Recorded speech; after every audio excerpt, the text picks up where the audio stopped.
আজকে একটি অসাধারণ মুহূর্ত আমাদের জন্য যে 40 বছর ধরে যে নদীটি মৃত, এই নদীটি জীবিত করে আজকে এখানে আমরা স্পিড বোট, আতশবাজি, গান, খাবার সব কিছু হবে এবং সৌন্দর্য উপভোগ করব। আমরা রাতে পুরো আকাশটাকে আলোকিত করতে চাই এবং শুধু আকাশ যে আলোকিত করব তা না, ইতিহাসের যে জায়গাটুকু আমি কাজ করে বলছিলাম না যে ইতিহাস বদলাই দিব, এটা আস্তে আস্তে করে শুরু করতেছি।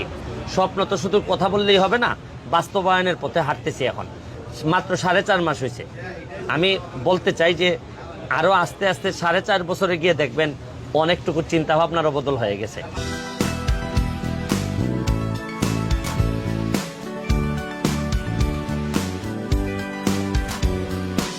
আমাদেরকে দিয়ে কিছু হবে না, তারা দেখে যান স্পিড বোর্ডের কত গতি, এই গতিতেই সোনারঘাট বহুদূর আগায় যাবে। আমরা এই স্পিড বোর্ডটা 1 মাসের জন্য আনা হয়েছে। আপনারা প্রতিদিন বিকালে এসে লাইন ধরে আমরা 2টা থেকে শুরু করব। আপনারা আজকে তাড়াহুড়া করার কিছু নাই। আপনারা আসবেন, বাচ্চারা বা যারাই উঠতে চান 5 জন করে এইখানে আমরা আপনাদেরকে স্পিড বোট চালানোর ব্যবস্থা করব। আর বিষয় থেকে আজকে রাতে আমাদের আলোকসজ্জা হবে। আমরা আকাশটাকে আলোকিত করতে চাই সোনারঘাটের বাজার। আপনারা থাকবেন, মাগরিবের নামাজের পরেই আমরা আকাশটাকে আলোকিত করব।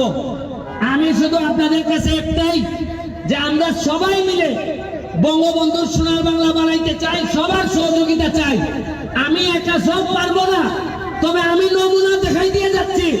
আরে আমার একটা বিশ্বাস আছে, এমপি হিসাবে যদি আমি নাও থাকি, আমি যদি পৃথিবীতে বেঁচে নাও থাকি, তাও বলে যেতে পারবো সোনারঘাটের মরা নদীকে জীবিত করে চাচ্ছি।